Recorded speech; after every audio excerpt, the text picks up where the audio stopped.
नीरज चोपड़ा ने एक और खिताब अपने नाम किया है। ओलंपिक के इतिहास में भारत को एथलेटिक्स में पहला गोल्ड मेडल दिलाने वाले 23 वर्षीय जेवलिन थ्रोअर नीरज चोपड़ा ने वर्ल्ड नंबर 1 रैंकिंग जर्मनी के जोहानस वेटर के उस दावे पर जवाब दिया है जहां उन्होंने कहा था कि उनके सामने नीरज के जीतने का कोई चांस ही नहीं है। इन्हीं सब के बीच नीरज अपने प्रतिद्वंदी यानी कि अपोनेंट के प्रति सहानुभूति जता रहे हैं। टोक्यो ओलंपिक में स्वर्ण पदक जीतकर इतिहास रचने वाले भारतीय javelin throw athlete Neeraj Chopra ने देशवासियों से कहा कि वो जर्मनी के दिग्गज जोहानस वेटर का सम्मान करें। नीरज और वेटर बेशक फील्ड पर प्रतिद्वंदी हो, लेकिन ऑफ द फील्ड दोनों अच्छे दोस्त हैं। टोक्यो ओलंपिक में जर्मनी के जोहानस वेटर नीरज के कड़े प्रतिद्वंदी के रूप में उतरे थे। हालांकि वेटर फाइनल 8 में भी जगह नहीं बना सके। वेटर ने 9वें स्थान पर रहकर फिनिश किया। इस साल वेटर ने 7 बार 90 मीटर प्लस थ्रो किया था। उनका पर्सनल बेस्ट थ्रो 97.76 मीटर था। टोक्यो जाने से पहले वेटर ने कहा था कि उन्हें ओलंपिक में हराना मुश्किल है।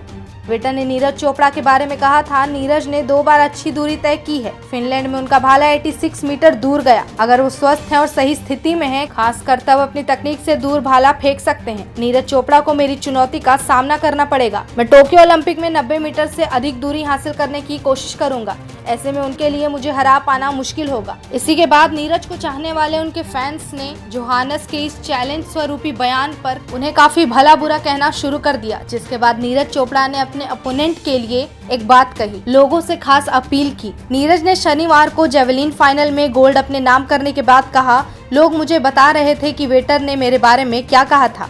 मैं तब इस बारे में कुछ नहीं कहना चाहता था, लेकिन ओलंपिक में वर्ल्ड रैंकिंग का इतना महत्व नहीं है। मायने ये रखता है कि किसका दिन है और कौन उस दिन अपना सर्वश्रेष्ठ प्रदर्शन करता है। ईमानदारी से कहूँ तो अब मैं उनके लिए दुखी हूँ, क्योंकि वो फाइनल में जल्द ही बाहर हो गए थे। लेकिन खेल ऐसा ही है, महान लोग भी रोज नहीं जीत पाते। जोहानस वेटर ने कहा था कि वो फाइनल में आसानी से 90 मीटर से अधिक जेवलिन थ्रो कर देंगे, लेकिन 3 थ्रो के बाद वेटर 9वें स्थान पर रहे और इस तरह 82.52 के सर्वश्रेष्ठ थ्रो के साथ उन्हें बाहर होना पड़ा। वेटर ने पिछले महीने कहा था, मैं टोक्यो में 90 मीटर से अधिक फेंकना चाहता हूं, इसीलिए नीरज के लिए मुझे हरा पाना काफी मुश्किल होगा। जबकि नीरज ने अपने दूसरे प्रयास में 87.58 मीटर के थ्रो के साथ गोल्ड मेडल जीत लिया और वो 9वें स्थान पर रहे।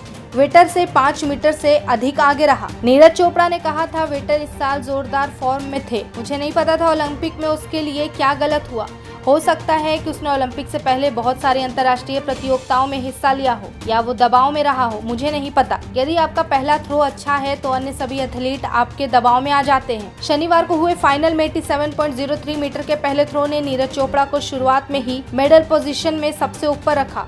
नीरज पूरे मुकाबले के दौरान बाकी प्रतिद्वंदी एथलीटों पर बढ़त बनाए हुए थे।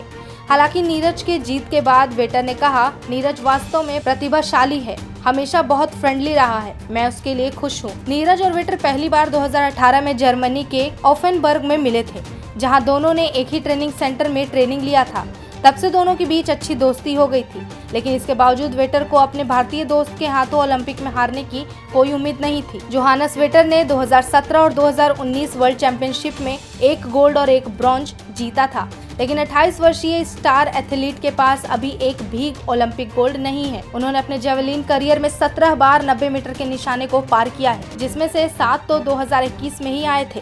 पिछले सितंबर पोलैंड में उन्होंने 97.76 मीटर थ्रो किया था, जो पिछले 2 दशक से अधिक समय में सबसे लंबा थ्रो है। हालांकि शनिवार को ओलंपिक फाइनल में फेवरेट वेटर को न्यूकमर नीरज चोपड़ा ने हराकर भारत के पीढ़ियों के इंतजार को समाप्त कर दिया।